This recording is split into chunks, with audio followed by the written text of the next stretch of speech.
আসসালামু আলাইকুম। অনেক সময় আমার কাছে যে পেশেন্টগুলো আসে তার মধ্যে অনেকে ছানি একটা সমস্যা, জটিল সমস্যা নিয়ে আসে। যে ছানি অনেকে ভাবে জটিল সমস্যা, ছানি আসলে একটা খুব নরমাল একটা অপারেশন, যেটা আমরা খুব এখন বর্তমান দিনে ছানি অপারেশনটা খুব সহজ হয়ে গেছে বিকজ আমাদের মেশিন, অনেক উন্নত মেশিন আমাদের বাংলাদেশে আছে।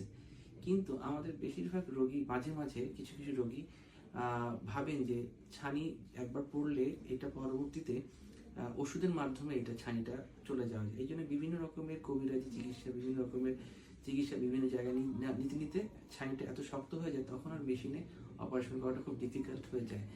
সুতরাং আমি আজকে এই ভিডিওর মাধ্যমে একটাই সচেতন বার্তা দিতে চাই, ছানি যখন বয়সজনিত কারণে ছানি পড়ে, তাদের ছানি কিন্তু এটা অপারেশনের মাধ্যমে লেন্সটা পরিবর্তন করে দিলেই এটা সমাধান হবে, এটা কোনো ওষুধে যাবে না। ধন্যবাদ। এই ছানি একটা সমস্যা, জটিল সমস্যা নিয়ে আসে।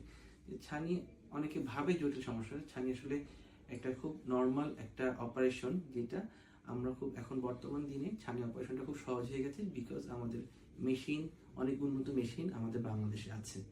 কিন্তু আমাদের বেশিরভাগ রোগী মাঝে মাঝে কিছু কিছু রোগী ভাবেন যে ছানি একবার পড়লে এটা পরবর্তীতে ওষুধের মাধ্যমে এটা ছানিটা চলে যাওয়া যায়। এই জন্য বিভিন্ন রকমের কবিরাজি চিকিৎসা, বিভিন্ন রকমের চিকিৎসা বিভিন্ন জায়গায় নিতে নিতে ছানিটা এত শক্ত হয়ে যায়, তখন আর মেশিনে অপারেশন করাটা খুব ডিফিকাল্ট হয়ে যায়। সুতরাং আমি আজকে এই ভিডিওর মাধ্যমে একটাই সচেতন বার্তা দিতে চাই, ছানি যখন বয়সজনিত কারণে ছানি পড়ে, তাদের ছানি কিন্তু এটা অপারেশনের মাধ্যমে লেন্সটা পরিবর্তন করে দিলেই এটা সমাধান হবে, এটা কোনো ওষুধে যাবে না। ধন্যবাদ।